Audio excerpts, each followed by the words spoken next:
जी बिस्मिल्लाहिर्रहमानिर्रहीम। आज हम अपने फिफ्थ लेक्चर का आगाज करते हैं एनिमेशन सीरीज का। तो इससे पहले कि हम अपने लेक्चर की तरफ जाएं, आपसे मैं कुछ शेयर करना चाहता हूं। मैं उम्मीद रखूंगा ये एक 22 सेकंड का क्लिप है, आप इसे गौर से देखेंगे और सुनेंगे, और फिर हम आंसर क्वेश्चन सेशन में देखेंगे कि आपने इसमें क्या ऑब्जर्व किया। हम शुरू करते हैं। Baby. Oh, whoa, whoa, whoa. Oh, whoa, whoa.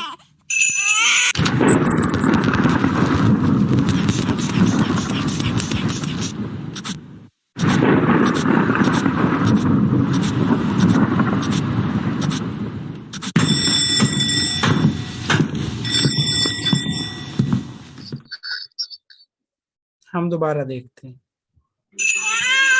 Baby. Oh, whoa, whoa, whoa. Oh, whoa, whoa.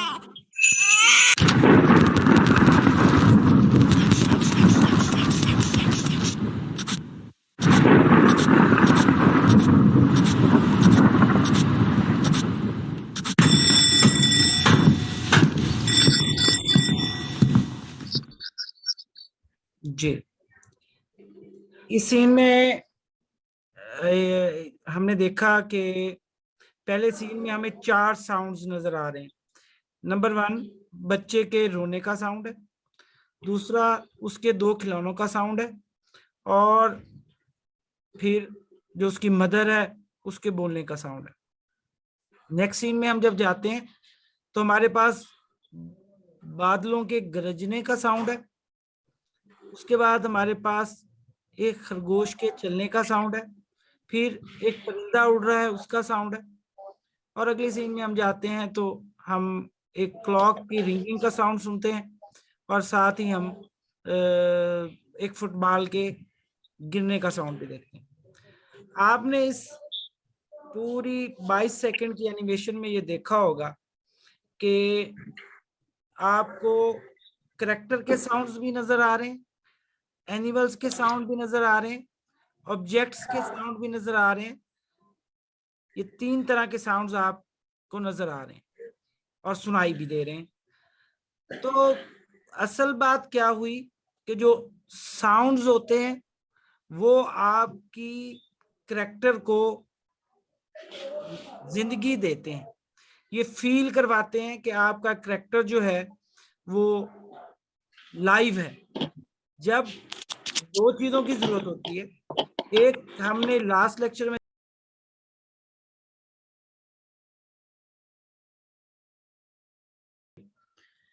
तो जहां विजुअल एक्सपेक्ट जरूरी है किसी भी एनिमेशंस के लिए, उसमें उसके एक्शंस भी जरूरी हैं। आज हमारा मौजू वॉइस ओवर पर है। आज हमारा मौजू हमारे करेक्टर्स को साउंड प्रोवाइड करने का है। तो हम 3 से 4 मिनट जरा कम्युनिकेशन पे बात कर लेते हैं ताकि हम फर्दर एक बेस बना के आगे मूव कर सकें। देखिए, कम्युनिकेशन एक बहुत बड़ा फील्ड है। मैं प्रिसाइज रहूंगा टुवर्ड्स एनिमेशन, क्या एनिमेशंस के लिए हमें कितनी एक कम्युनिकेशंस की जरूरत है। देखिए, कम्युनिकेशन आप सबको पता है, वर्बल भी होती है, नॉन वर्बल भी है। अच्छा, अब सिर्फ वर्बल कम्युनिकेशंस मैटर नहीं करती कि आप बोल रहे हैं। जो नॉन वर्बल और वर्बल कम्बिनेशन है जो कम्युनिकेशन का, वो इम्पैक्ट डालता है। देखें, अब नॉन वर्बल कम्युनिकेशन में क्या है, आपके फेशियल एक्सप्रेशंस, ये भी नॉन वर्बल कम्युनिकेशन है। आपकी बॉडी जेस्चर्स, आप के वर्बल नॉन वर्बल कम्युनिकेशंस हैं। इवन साइलेंस, खामोशी भी एक नॉन वर्बल कम्युनिकेशन है। दैट मीन्स कि साइलेंस आल्सो कम्युनिकेट्स, कि जो खामोशी है वो भी कम्युनिकेट करती है। उसके अलावा जब आप बात कर रहे होते हैं तो आपकी आवाज के उतार और चढ़ाव का भी एक मीनिंग होता है। अब जब आपकी कोऑर्डिनेटेड एफर्ट होती है, किसके साथ, आपके साउंड के साथ, आपके फेशियल एक्सप्रेशंस के साथ, आपकी बॉडी मूवमेंट के साथ, ठीक है, प्लस आपका जो कंटेंट है, जो आपका साउंड है या जिस पर आप बात कर रहे हैं, तो ही इफेक्टिव कम्युनिकेशन होती है। ये कम्युनिकेशन जब रियल लाइफ में जरूरी है, साइमल्टेनियसली आपके एनिमेशन में भी उतनी ही जरूरी है, क्योंकि आप भी चाहते हैं कि आपकी जो एनिमेशन वीडियो है या कोई भी आपका सीन है वो इफेक्टिव रहे और उसकी का इम्पैक्ट हो, वो पावरफुल टूल के तौर पे इस्तेमाल हो। तो वो रियल टाइम लाइफ में आपको कम्युनिकेशन के जिन जिन पहलुओं का ख्याल रखना जरूरी होता है इफेक्टिव कम्युनिकेशन के लिए, एनिमेशंस के लिए भी आपने उनका ख्याल रखना है। आई होप कि आपने एक कम्युनिकेशन की थोड़ी सी बेसिक्स को समझ लिया होगा, क्योंकि हमारा मकसद एनिमेशन में भी यही है कि आप अगर कोई मार्केटिंग वीडियो बना रहे हैं, किसी ब्रांड की वीडियो बना रहे हैं, कोई आप स्टोरी बना रहे हैं या आप कोई भी चीज बना रहे हैं, तो मकसद ये होगा कि वो उसकी रीच बढ़े, उसकी ऑडियंस बढ़े, लोगों के ऊपर वो इम्पैक्ट डाले। और ये सारा इम्पैक्ट सिर्फ करेक्टर नहीं डालता, उसका ये वॉइस ओवर भी डालते हैं उसके साथ।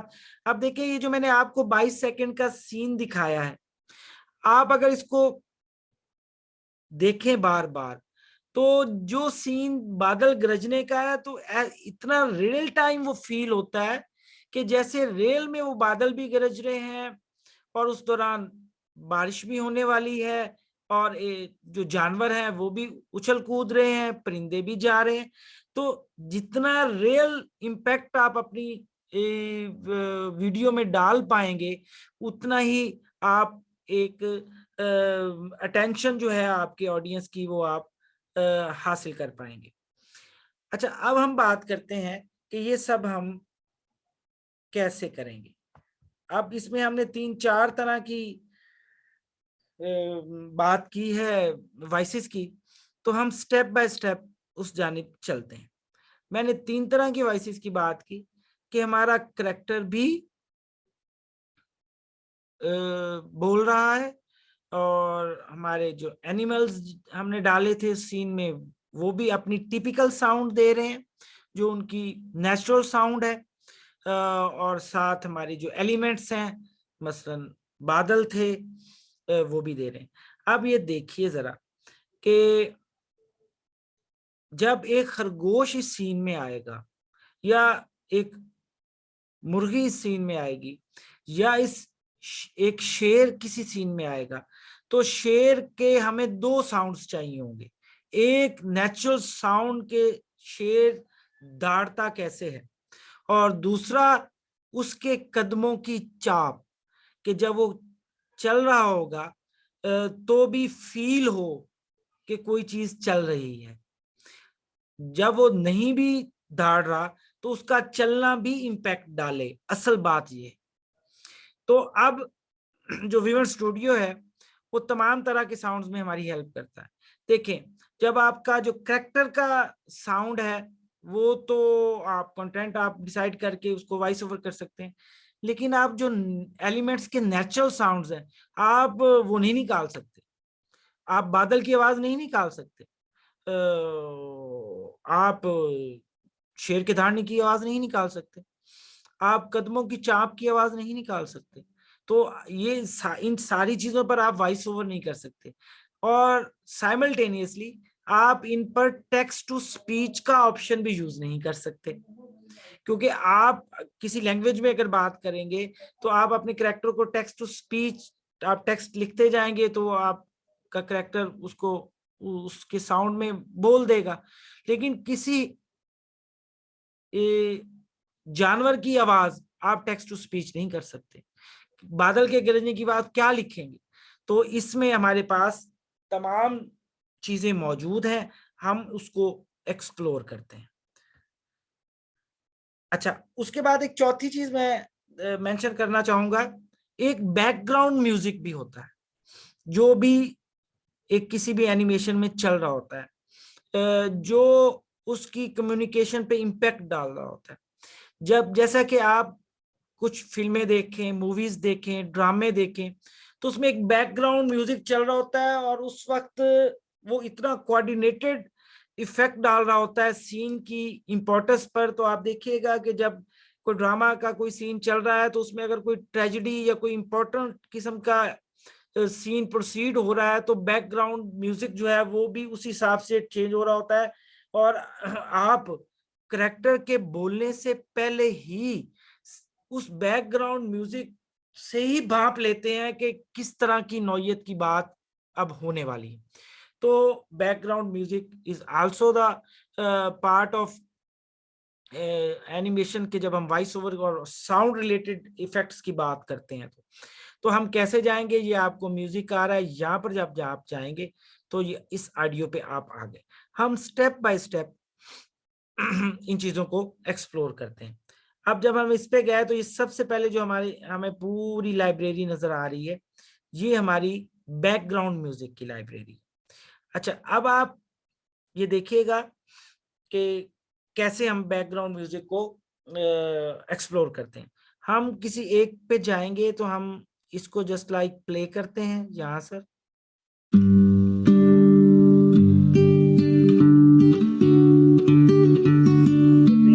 बैकग्राउंड म्यूजिक जो है वो प्ले हो रहा है। उसके बाद आप कहते हैं ये नहीं चाहिए हमें, आप बदल दें।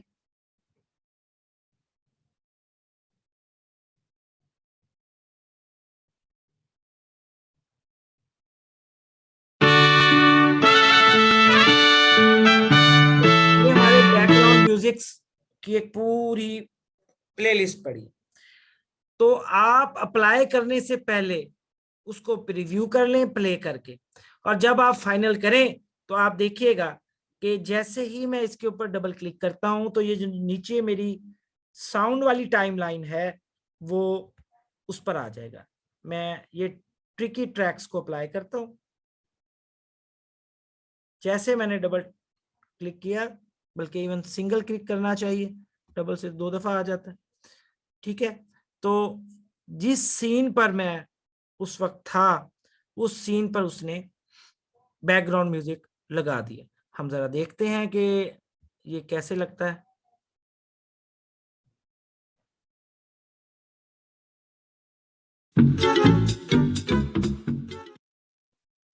ठीक है, तो ये जो हम एक दूसरे के साथ सीन को और साउंड को कैसे कोलैबोरेट करेंगे ये हम आगे सीखेंगे, लेकिन मैंने आपको यहाँ से बता दिया कि आपने बैकग्राउंड म्यूजिक को कैसे लगाना है।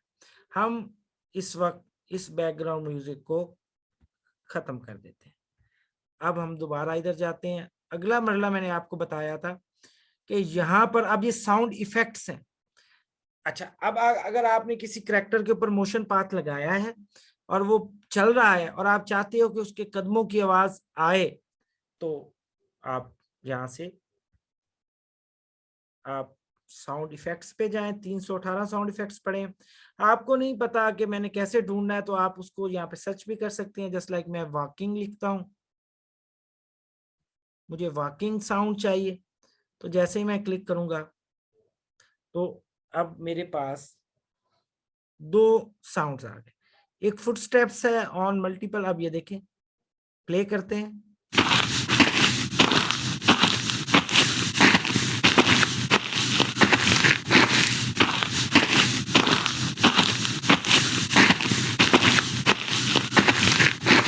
ठीक है, ये ऐसे लग रहा है जैसे कोई पत्थरों पर चल रहा है, और ये है क्लाउड वॉकिंग। ये एक लोगो का मौजूद है। इसी तरह अगर मैं चाहता हूं रनिंग का,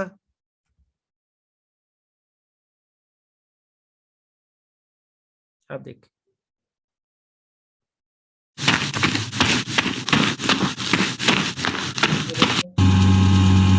ये मोटर रनिंग है, जो कोई जैसे कोई मोटर चल रही है। इसी तरह आप मल्टीपल साउंड्स, अब इधर से हम देख लेते हैं कि को 2-4 हम एक्सप्लोर करते हैं तो आपको अंदाजा हो जाएगा। जैसा कि आप कैमरा शटर है, देखें 4 तरह के वेरिएशंस दी हुई है उन्होंने।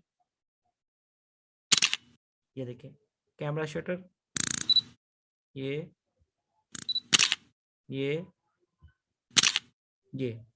इसी तरह कार क्रैश। अब देखिए अगर आपने एक सीन क्रिएट किया है कि 2 कारें आपस में क्रैश कर रही हैं, तो जो आप जब आप विजुअल इफेक्ट डालेंगे तो वहां पर आप साउंड इफेक्ट भी डालेंगे। देखें प्लीज, ये देखें,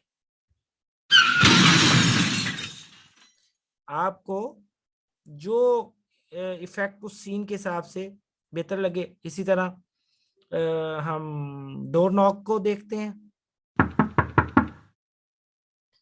ये डोर ओपन की साउंड, डोर बेल का साउंड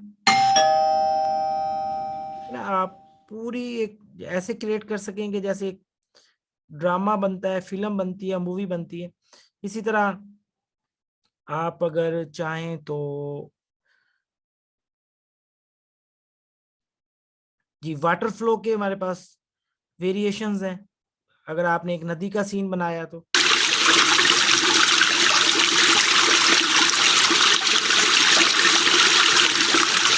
हमारे पास एक और है,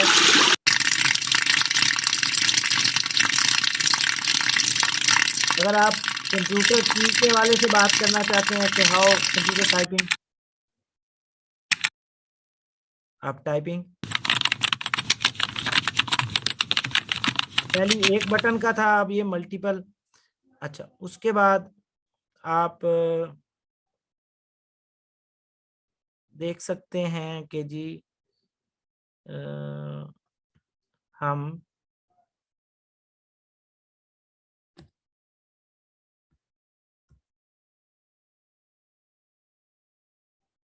शेर की आवाज देखिए,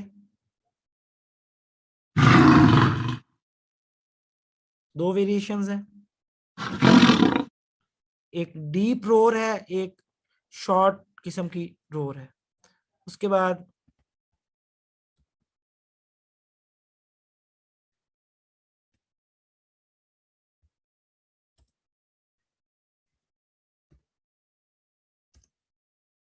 जी शीप की,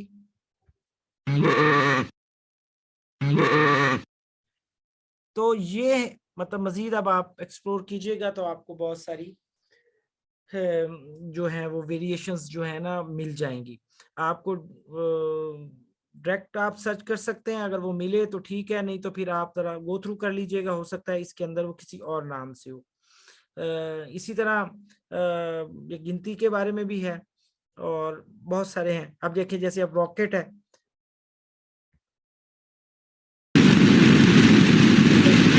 जब वो बस चलती है, उसका मतलब होता है। इसी तरह हम अगर जहाज की आवाज चाहते हैं कि वो जब जब मैंने आपसे कल कहा था कि आप एक उसका एक साउंड पाथ बना, अपना मोशन पाथ बनाएं, तो वो एक खामोश सा जहाज इधर से आया उधर से चला गया। अगर आप एक ऐसा सीन बनाएं कि जिसमें जहाज नजर नहीं आ रहा लेकिन उसका साउंड आ रहा है और उसके बाद फिर जहाज आसमान पर नजर आता है, तो कैसा मीनिंगफुल इम्पैक्ट पड़ेगा। देखते हैं जी कैसे जहाज चलता है।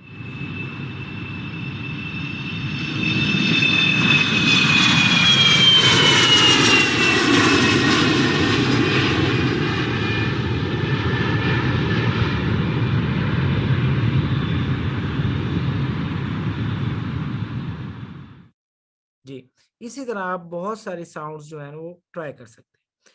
तो देखिए जी अभी तक हमने सीखा कि what is the importance of voice and what is communication and what is verbal communication, non verbal communication, और उसको हमने उसकी टाइप्स को देखा कि नॉन वर्बल कम्युनिकेशन की क्या क्या टाइप्स हैं और वो कितनी इम्पोर्टेंट है आपकी कम्युनिकेशंस की इम्पैक्ट डालने के लिए। और फिर हमने देखा कि जो म्यूजिक है, वॉइस ओवर है, साउंड है, एक एनिमेशन में मेजर तौर पर वो किस तरह का हो सकता है। वो आपके कैरेक्टर का साउंड हो सकता है, वो आपके एलिमेंट्स का साउंड हो सकता है, या अगर आपके कोई एनिमल्स हैं या कोई और चीज है उनका साउंड हो सकता है, और फिर बैकग्राउंड म्यूजिक हो सकता है। तो सबसे पहले हमने बैकग्राउंड म्यूजिक को एक्सप्लोर किया, फिर हमने आपसे बात की कि आप जो साउंड इफेक्ट्स हैं वो आपके पास कितने हैं और आप उनको कैसे एक्सप्लोर कर सकते हैं। अब सबसे अहम चीज जो आप सब लोग उसके बारे में ख्वाहिशमंद होंगे कि हमारे जो करेक्टर्स हैं वो कैसे साउंड प्रोड्यूस करेंगे या वॉइस ओवर करेंगे। तो हम स्टेप बाय स्टेप उस तरफ चलते हैं। तो जब हम इस प्लस के निशान पर जाते हैं तो ऐड ऑडियो पे जाते हैं। अब हमारे पास ऑलमोस्ट 2 ऑप्शंस हैं और एक तीसरा भी है, एक एक करके देखते हैं। एक तो है माइक रिकॉर्डिंग। माइक रिकॉर्डिंग में ये होगा कि आप खुद अपनी आवाज रिकॉर्ड करेंगे या आप खुद अपने कैरेक्टर्स की आवाज को रिकॉर्ड करेंगे। दूसरा ऑप्शन हमारे पास टेक्स्ट टू स्पीच है कि आप टाइप करते जाएंगे और सिस्टम जो है वो उसकी वॉइस को जनरेट कर देगा। और तीसरा ऑप्शन ये है कि आपने ऑलरेडी रिकॉर्डिंग्स कुछ की हुई हैं, वो हो सकता है आपकी अपनी हो, और या फिर आप अपनी एनिमेशंस पर बाहर से कोई चीज चलाना चाहते हो। जैसे मैंने कल ग्रुप में देखा था, एक हमारे दोस्त ने जो वीडियो बनाई थी उसके ऊपर जो ड्रामा है सिनफे आहन, उसका जो आई थिंक सो जो टाइटल सॉन्ग है उसका उसकी ऑडियो लगाई हुई थी। तो आप इस तरह कुछ भी कर सकते हैं। जिस तरह आप लोग टिकटॉक्स बनाते हैं, अपनी वीडियोस बनाते हैं, प्रोमोस बनाते हैं, उसमें ऊपर वो गाने सेट कर देते हैं या जो भी वो चाहे सेट करते हैं, तो आप यही चीज अपने एनिमेशंस में भी कर सकते हैं। और दूसरी बात ये, जब बैकग्राउंड म्यूजिक की मैं बात कर रहा हूँ तो आप भी बाउंड नहीं है कि उस लाइब्रेरी का इंतखाब करें बैकग्राउंड म्यूजिक की जो आपके पास मौजूद है। आप कुछ भी बैकग्राउंड म्यूजिक पे लगाना चाह रहे हैं तो आप उसको बाहर से इंपोर्ट करके बैकग्राउंड म्यूजिक में भी लगा सकते हैं।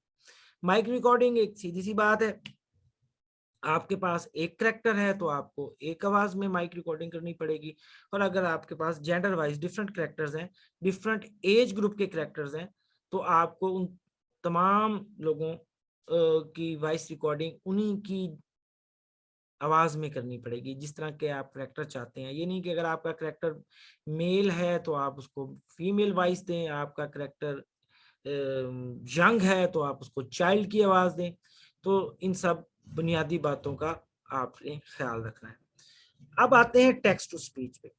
जब हम टेक्स्ट टू स्पीच पे क्लिक करते हैं तो आप देखिए हमारे पास ये डायलॉग बॉक्स खुल जाता है। आपके पास बहुत ज्यादा वेरिएशंस की सहूलत है। आप ये इंग्लिश सेलेक्ट की हुई है और आप दुनिया की तमाम मेजर जबानों में वॉइस ओवर मतलब टेक्स्ट टू स्पीच कर सकते हैं। हम अभी इंग्लिश में चलते हैं। अच्छा अब हम यहाँ पे कुछ सर कोई सर काइंडली सॉरी आपको डिस्टर्ब कर रहा हूँ। ये कोई हमें सॉफ्टवेयर यूज करना पड़ेगा जो हम डिफरेंट कैरेक्टर्स पे डिफरेंट वॉइस ओवर डालना चाहेंगे? जी मैं उसी बात पे आता हूँ, अभी लेट मी कंप्लीट। तो एंड पर आपके कोई क्वेश्चंस हो तो हम उसको देखते हैं। तो आप यहाँ पे कुछ लिखे,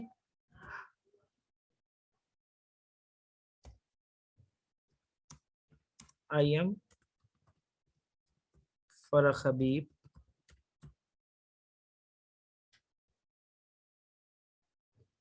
योर ट्रेनर। अच्छा, जब मैंने ये टेक्स्ट लिख दिया है तो अब आप देखिए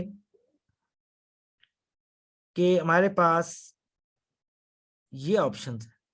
आपके पास फीमेल वॉइस में भी ऑलमोस्ट 6 से 7 वेरिएशंस हैं। अगर आपने फीमेल वॉइस में वॉइस ओवर करना है टेक्स्ट टू स्पीच की सूरत में तो आपके पास सिर्फ एक ही वॉइस नहीं है, मल्टीपल वॉइस है। हम उसको ट्राई करेंगे। और इसी तरह अगर आप मेल वॉइस में जाएंगे तो आपके पास मेल में भी बहुत सारी वेरिएशंस हैं। हम एक एक करके ट्राई करते हैं ताकि you can feel the difference. सबसे पहले हम टॉम की आवाज में करते हैं, तो सुनते हैं, इसको जनरेट कर देते हैं, तो हम देखते हैं कि वो कैसा दिखाई देगा, सुनाई देगा। I am Farrokh Habib, your trainer.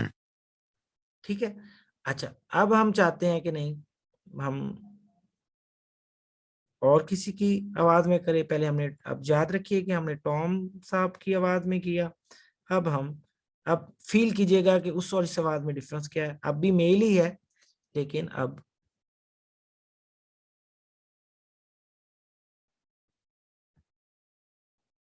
I'm Farrokh Habib, your trainer. ठीक है। इसी तरह ये डिफरेंट कैरेक्टर्स की वो साउंड्स हैं। आप टेक्स्ट टू स्पीच में जा रहे हैं, तो आप जिस कैरेक्टर के, अब अच्छा थोड़ा सा फीमेल को भी देख लेते हैं ताकि आपको थोड़ा सा डिफरेंस का अंदाजा हो जाए।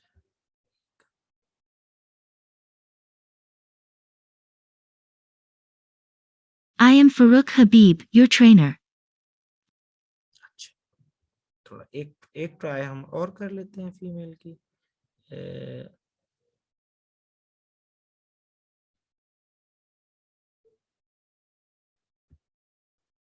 I am Farrokh Habib, your trainer. जी, आई होप सो यहाँ तक आपको पता चल गया होगा कि हमने जो किया है। इससे अगले मरले में हम जब वॉइस ओवर को करेंगे तो फिर मैं आपको बताऊंगा कि आपके पास अगर मल्टीपल कैरेक्टर्स हैं तो आप किस तरह हर कैरेक्टर को डिफरेंट वॉइस ओवर दे सकते हैं। जैसा कि ये वो बटन है, यहाँ पे हम क्लिक करेंगे तो आपको ये 5 कैरेक्टर्स नजर आ रहे हैं जो इस वक्त इस सीन में मौजूद हैं।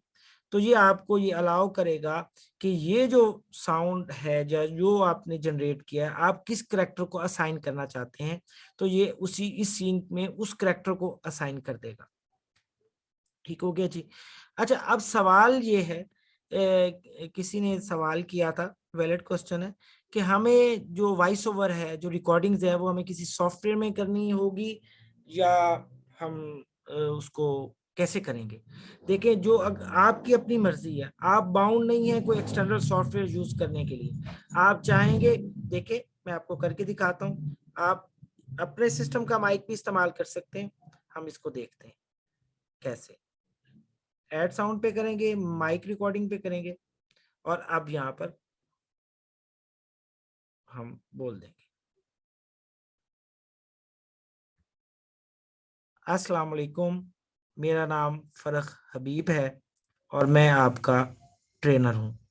मैं आपको व्हाइट बोर्ड एनिमेशन और 2D एनिमेशन सिखाऊंगा।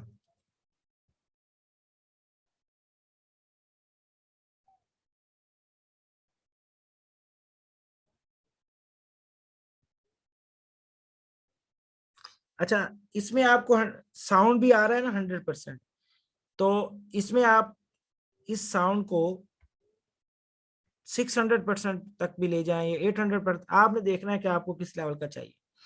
साउंड प्ले करते हैं। अस्सलाम वालेकुम, मेरा नाम फरख हबीब है और मैं आपका ट्रेनर हूँ। मैं आपको व्हाइट बोर्ड एनिमेशन और 2D एनिमेशन सिखाऊंगा। देखिए, बहुत अच्छी क्वालिटी है, पिक्चर क्वालिटी और साउंड क्वालिटी।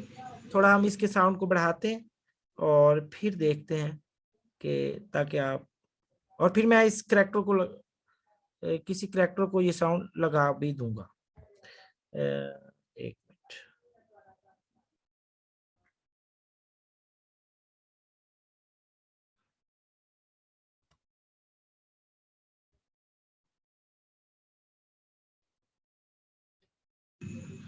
अस्सलाम वालेकुम। एक मिनट।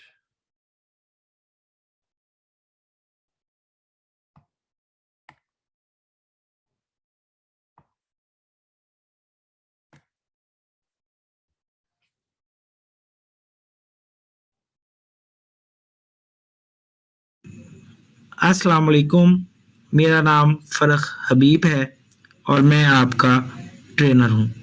मैं आपको व्हाइट बोर्ड एनिमेशन और 2D एनिमेशन सिखाऊंगा। देखिए, बहुत अच्छी क्वालिटी है, पिक्चर क्वालिटी और साउंड क्वालिटी। थोड़ा हम इसके साउंड को बढ़ाते हैं और फिर देखते हैं कि ताकि आप, और फिर मैं इस कैरेक्टर को किसी कैरेक्टर को ये साउंड लगा भी दूंगा। जी, ये जो इसका अपना माइक और जो इसका अपना सिस्टम है उसके तहत ये वॉइस ओवर है।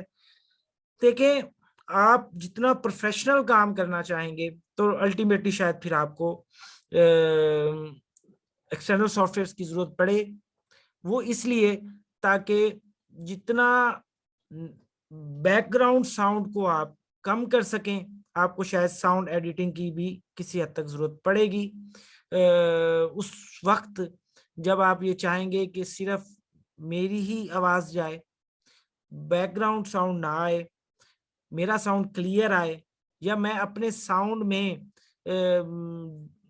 कुछ वेरिएशंस लाना चाहता हूं, तो उस वक्त लेकिन फिल वक्त जितनी एक सहूलत ये आपको सॉफ्टवेयर दे रहा है वो आगाज में आपके लिए काफी है।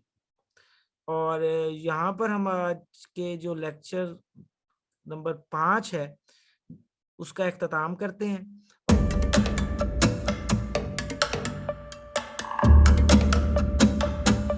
और अब आप लोग सब लोगों में से कोई भी सवाल करना चाहे तो वो कर सकता है। अस्सलाम वालेकुम सर। सर ये ज़रा लेक्चर का स्टार्ट थोड़ा रिपीट कर देंगे, मैंने लेट ज्वाइन की। तो फिर कोई नहीं, अब स्टार्ट इंशाल्लाह फिर आप चैनल पे देख लीजिएगा रिकॉर्डिंग्स में, क्योंकि मैं ये जो हम कैरेक्टर को वॉइस ओवर दे रहे हैं उसके साथ नीचे अगर इसके साथ बैकग्राउंड वॉइस हम ऐड करना चाहते हैं, बैकग्राउंड म्यूजिक ऐड करना चाहते हैं, वो जरा काइंडली थोड़ा हमें प्रैक्टिकली करके बताएंगे कि उसका अलग से बैकग्राउंड म्यूजिक कैसे होगा ऐड। जी जी, देखिएगा अब देखिए। हाँ, इसमें आपने इस बात का ख्याल रखना है कि बैकग्राउंड म्यूजिक अगर आप कैरेक्टर बोल रहा है तो फिर बैकग्राउंड म्यूजिक का जो वॉल्यूम का साइज है वो कम होगा, ताकि बैकग्राउंड म्यूजिक आपके कैरेक्टर की वॉइस को ओवरलैप ना कर दे। और अगर आपकी एनिमेशन में कैरेक्टर बात ही नहीं कर रहा तो फिर आपका जो बैकग्राउंड म्यूजिक है वो आपकी मर्जी है, अपनी जरूरत के हिसाब से 700% करें या 800। ये देखें, अब आपको इस वक्त सिंगल टाइमलाइन नजर आ रही है। मैंने इस वीडियो को एक दफा चला के दिखा दिया और वो आपको सिर्फ मेरी आवाज दे रहा है। अब मैं आपको बैकग्राउंड म्यूजिक की बताता हूँ। ये हमारा बैकग्राउंड म्यूजिक था, अब ये हमारी है एक दफा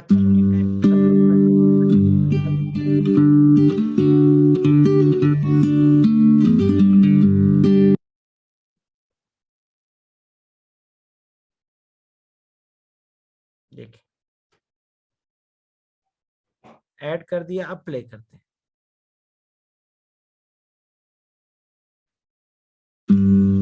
अस्सलाम वालेकुम, मेरा नाम फरख हबीब है और मैं आपका ट्रेनर हूँ। मैं आपको व्हाइट बोर्ड एनिमेशन और 2D एनिमेशन सिखाऊंगा। जी, आई होप यू अंडरस्टैंड।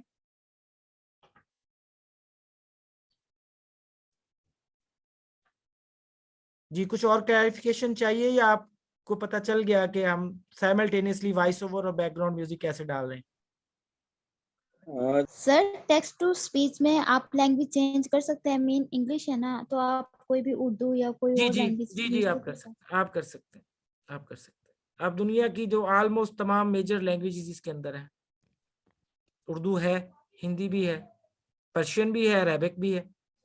तो मतलब ये जो एनिमेशंस हैं ये बाउंड तो नहीं है कि किसी एक लैंग्वेज में बने, आपकी दुनिया की किसी भी लैंग्वेज में बना सकते हैं।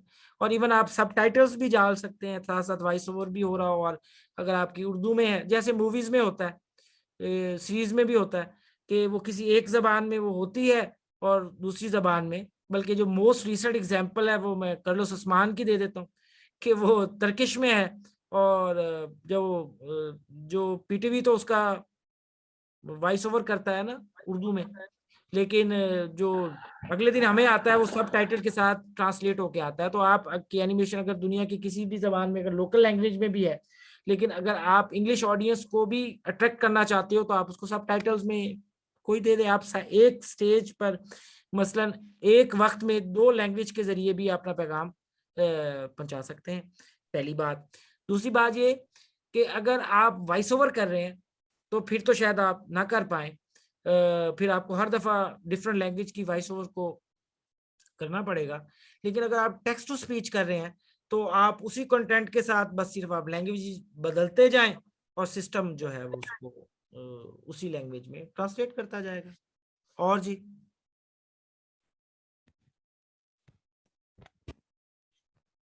सर मेरा क्वेश्चन है कि इस लेक्चर के हवाले से नहीं है, लास्ट जो लेक्चर हुआ है उसके हवाले से है, तो काइंडली मैं बोल सकता हूँ? जी बात करें। सर वो ऐसे है कि जो करेक्टर है वो मल्टीपल टास्क परफॉर्म कर सकता है एक ही वक्त में। अच्छा देखिए, ये एक डिबेटेबल इशू है। इसमें ये है कि कुछ चीजें ऐसी थी जिसपे मैंने आपको बताया था कि वो बिल्ट इन एक्शंस के साथ आती हैं। अच्छा, इससे पहले कि हम बात करें कि एक करेक्टर मल्टीपल एक्शंस परफॉर्म कर सकता है या नहीं, मैं आपसे ही सवाल करूंगा, आप एक सीन में एक करेक्टर से कौन से मल्टीपल एक्शंस करवाना चाहते हैं जो सीन की डिमांड हो? जी सर, ऐसा है कि फर्ज करिए गाड़ी आ रही है, उसमें आग लगी हुई है, तो एक जो फायर एक्सटिंग्विशर लेके भाग के आ रहा है, वो भाग के आते हुए एक दफ़ा रुकेगा और रुकने के बाद फिर वो फायर एक्सटिंग्विशर जो है वो गाड़ी के ऊपर चलाएगा तो आग बुझ जाएगी। तो सर ये मैंने बनाया थोड़ा सा, लेकिन वो एक वक्त में सिर्फ एक ही उसने परफॉर्म किया है, जी आप तो दुरुस्त कह दूसरा रहे बन नहीं रहा हैं। था। इसका जी हल सर। ये है, अब क्योंकि आप ये इंप्रेशन देना चाहते हैं, आप ऐसा सीन बनाना चाहते हैं, जी ऐसे ही सर। है ना, जी जो ऐसा लगे, लेकिन उसके बैकग्राउंड में आपको क्या करना पड़ेगा, आपको दो सीन्स बनाने पड़ेंगे। आप मेरी बात जी समझिए, जी जी आप सर। दो सीन बनाने पड़ेंगे दो सीक्वेंस में। पहला सीन आपने बनाया, उसमें वो गाड़ी में आग लगी हुई है, आपने उसको जी मोशन पाथ दिया और जी वो भाग के आग बुझाने वाला आला लेके आ गया, यहां पर सीन खत्म हो जाएगा। जी आप अगला सीन यहीं से शुरू करेंगे जहां पर पिछला सीन खत्म हुआ है, ठीक है, और जी सर। अगले सीन में उसको अलग एक्शन असाइन करेंगे। लेकिन ठीक। जब ये वीडियो प्ले होगी तो ऐसा ही लगेगा जैसा आप चाह रहे हैं। आपको मेरी बात की समझ आ गई? जी सर, समझ आ गई है। ठीक है, आपको ठीक है। इसको हम कहते हैं कंटिन्यूअस सीन्स को लेके चलना पड़ेगा। जैसे कि जी आप जी यहाँ पर आप प्लस की बात करते हैं ना, तो आप जब आप जी प्लस की बात करते हैं तो वो देखिए आपको क्या कहता है, choose scene, continue last scene and जी ऐड ब्लैंक सीन। जब आप yes sir. Continue last scene करेंगे तो जो आपका अगला सीन है वो वहां से शुरू होगा जहां से पिछला सीन खत्म हुआ है। तो खत्म। अगर आपका यस पहला सर। सीन यहाँ पर खत्म हुआ है कि वो आग बुझाने वाला दौड़ता हुआ आ रहा है और आला लेके खड़ा है, तो ये सीन यहाँ पर खत्म हो गया आपके हिसाब से, ऑडियंस के जी सर। हिसाब से नहीं, व्यूवर्स के हिसाब से नहीं। और आपने अगला सीन उसी जगह से शुरू किया जहां से ये आला लेके आया और सीन खत्म हुआ, और अगले मरले में उसको अगला एक्शन असाइन कर दिया, वो अब आग बुझाना शुरू कर रहा है। Yes sir. तो आप साथ ही आपने उसको प्ले कर दिया, तो आप देखने वाले को नहीं पता चलेगा कि ये क्या हुआ। Yes sir. समझ आ गई आपको? जी सर, बिल्कुल क्लियर हो गया। ओके जी, और कोई सवाल किसी थैंक दोस्त? यू। प्रेस कोर्स है वो हम लोगों का इरादा है कि हम शायद लास्ट वीक ऑफ जून में शुरू करें, या बहुत ही लेट हुआ तो हम 1 जुलाई से शुरू कर देंगे। क्योंकि उधर मैं, मेरा एक सॉफ्टवेयर हाउस है, एकेडमी है, वहाँ पे मैं करवा रहा हूँ उसको फिजिकली में, और साथ हमने मतलब उधर भी सर्विसेज दे दी हैं ऑनलाइन की भी, क्योंकि झंग एक छोटा शहर है, ट्रैवलिंग कंस्ट्रेंट्स भी होती हैं। तो कुछ बहुत से लोग ये चाह रहे थे, हम अपनी एकेडमी के पॉइंट ऑफ व्यू से बात करें तो वो कहेंगे सर हम इतना ट्रैवल करके नहीं आ सकते, तो आप हमें ऑनलाइन की सर्विसेज भी दें। तो उधर हम शुरू कर किया हुआ है फिजिकल, तो खैर, तो ये बहरहाल ये टेंटेटिव दो ही डेट्स हैं। अर्ली स्टार्ट हो गया तो लास्ट वीक ऑफ जून हो जाएगा, और बहुत ही लेट हुआ तो इंशाल्लाह 1 जुलाई से शुरू हो जाएगा। अच्छा, ग्रुप में बहुत से लोगों ने मुख्तलिफ सवालात किए थे, उनको सम अप कर देता हूँ, ओवरऑल सबको जवाब मिल जाएगा। कुछ लोगों ने पूछा वर्डप्रेस क्या होता है, ये क्या कर सकता है, इससे हमें क्या फायदा होगा। कुछ ट्रेनिंग्स की बारे में बात कर रहे थे, टाइम्स के बारे में बात कर रहे थे।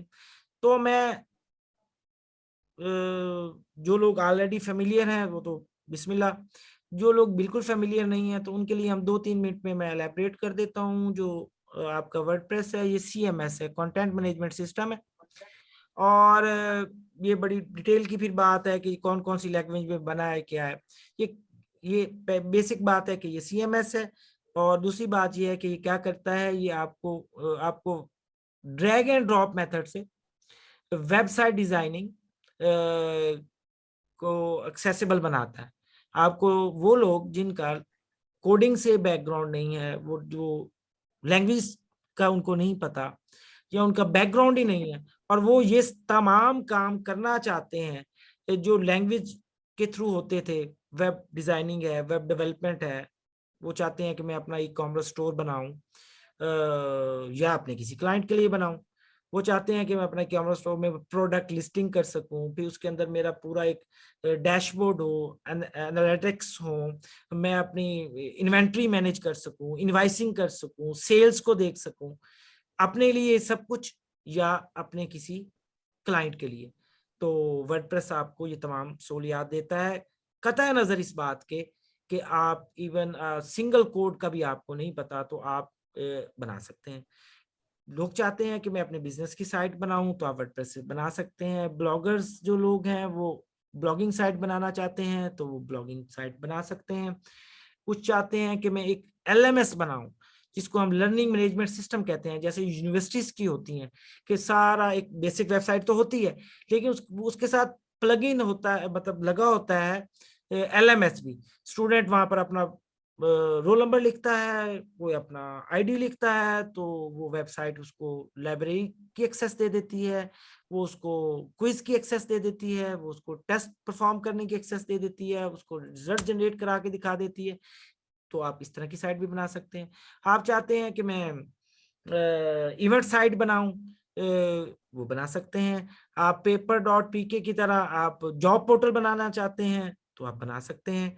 आप चाहते हैं कि मैं बुकिंग साइट बनाऊं, जैसे bookme.com है या bookme.pk है, व्हाट्सएवर जो भी है, आप वो बना सकते हैं। तो ये बेसिक सी चीजें हैं। और इस वक्त दुनिया में ऑलमोस्ट 35% ऑफ जो वेबसाइट्स हैं वो पावर्ड बाय वर्डप्रेस हैं। तो एक बीइंग अ फ्रीलांसर, या आप कोई अपना स्टार्टअप शुरू कर रहे हैं या आप अपना छोटा सा ऑनलाइन अर्निंग का काम शुरू करना चाह रहे हैं, तो और आप इंटरेस्टेड है वेब डिजाइनिंग में, तो सजेस्ट ये किया जाता है कि आप वर्डप्रेस का इंतखाब करें। उसकी 2 वजूहत हैं। अगर आप डेवलपर हैं फिर तो आपको इस तरफ नहीं आना चाहिए। आपका बैकग्राउंड है डेवलपमेंट का, आपको कोडिंग का, लैंग्वेजेस का पता है, आपने एकेडमिक्स में ये सारी चीजें पहले कई कई साल पढ़ चुके हैं, तो आप उधर ही रहें। लेकिन वो तमाम लोग जो इससे नावाकिफ हैं कोडिंग से और still they have interest in web designing और वो इसको फ्यूचर में कैरियर के तौर पे बनाना चाहते हैं, तो उनको वर्डप्रेस सीखना चाहिए। उसके 2 फायदे, इसमें वक्त कम लगता है, आप जल्दी सीख जाते हैं और ऑलमोस्ट आप वो तमाम तरह के काम कर सकते हैं ऑलमोस्ट किसी हद तक जो एक बेसिक क्लाइंट को आपसे चाहिए होते हैं। क्योंकि बात बुनियादी तौर पर ये है, ये हमने एनिमेशन में भी की थी बात, कि आप फ्रीलांसिंग मार्केट प्लेस पे बैठे तो अगर आप कोडिंग से साइट बना रहे हैं तो आपका बहुत टाइम लगता है, बहुत एफर्ट होती है उस पर। तो अगर आप को क्लाइंट ये कह दे कि जी आप मुझे जस्ट लाइक 30,000 में या 40,000 में या 50,000 में या इवन 70,000 में भी या इवन लाख में भी मुझे वेब स्टोर बना के दो आप वाया कोडिंग, ये मेरी रिक्वायरमेंट्स हैं, तो शायद आपके लिए कोई फायदे का सौदा नहीं होगा उन लोगों के लिए जो कोडिंग के जरिए बनाते हैं। आप कहोगे यार इस पे तो बहुत वक्त लगता है। ये इसको समझने के लिए अगर हम बात करें ना कि आप व्हाइट बोर्ड एनिमेशन है, 2D एनिमेशन है, ये बस एक टेम्पलेट्स और ये सारे आप कर लें, और कोई बंदा आप कहे कि जी मुझे आप ब्लेंडर में बना के दे दो 2D एनिमेशन, या माया में बना के दे दो, आपको एक एक सीन में घंटों हफ्तों लग जाएंगे, और उसके बदले में वो कहेगा जी मैं आपको $50 दे देता हूँ या $60 दे देता हूँ 60 सेकंड की वीडियो के, तो आप तो कभी भी नहीं करोगे। क्योंकि आपने ये भी तो देखना है ना कि यार कितनी एफर्ट लग रही है और उसका आउटपुट क्या है। अब जो मोस्टली इंडिविजुअल क्लाइंट्स होते हैं ना, उनको नहीं पता होता इतना कि ये इस बंदे ने जो माया में या ब्लेंडर में या एडोब के किसी सॉफ्टवेयर में एक हफ्ता जाग कर दिन रात लगा कर ये एनिमेशन बनाई है। वो कहेगा यार बस बन गई है, और या विवन स्टूडियो में उसने 4 घंटे लगा के बना ली है, या उसने डूडली में 2 घंटे लगा के बना ली। इसी तरह जो जनरल क्लाइंट्स होते हैं उनका बजट भी बड़ा लिमिटेड होता है। एक बंदे को आप कहो यार, एक बंदा कहे जी मेरा बजट 25,000 है, अब फिर आप 25,000 के बजट में आप उसको कोडिंग से उसको आपको तो मतलब अग्रेसिव हो जाओगे ना। लेकिन अगर आपको कहे जी मैं 2 पेज की 3 पेज की मुझे चाहिए वेबसाइट, आप वर्डप्रेस में बना दो, तो आप कहोगे जी बिस्मिल्लाह मैं आपको बना देता हूँ, वो आपको 25,000 भी एक अच्छी डील लगेगी। तो ये है बुनियादी बात, क्योंकि दुनिया थोड़ी सी मूव कर रही है ड्रैग एंड ड्रॉप और बिल्ट इन और इन सारी। अब तो एंड्रॉयड ऐप डेवलपमेंट्स में भी ये ऐसी साइट्स आ गई हैं कि आप जनाब उसमें बस थोड़ी सी भी बेसिक समझ के आप ऐप्स डिजाइन कर सकते हैं। और कोई सवाल किसी का? जी मेरे ख्याल में किसी का सवाल नहीं है। आप सबके वक्त का बहुत शुक्रिया, और मैं तवक्को रखूंगा कि आप कमिटमेंट और डेडिकेशन से इस चीज़ को सीख भी रहे होंगे और इसकी प्रैक्टिस भी करेंगे। अगले लेक्चर के लिए हम कल मिलेंगे और कल हम एक नई चीज़ सीखेंगे। तब तक के लिए अल्लाह हाफिज़। परवरदिगार आपको अपनी हिफाजतों में रखे। जज़ाकल्लाह, बहुत शुक्रिया। अस्सलाम वालेकुम।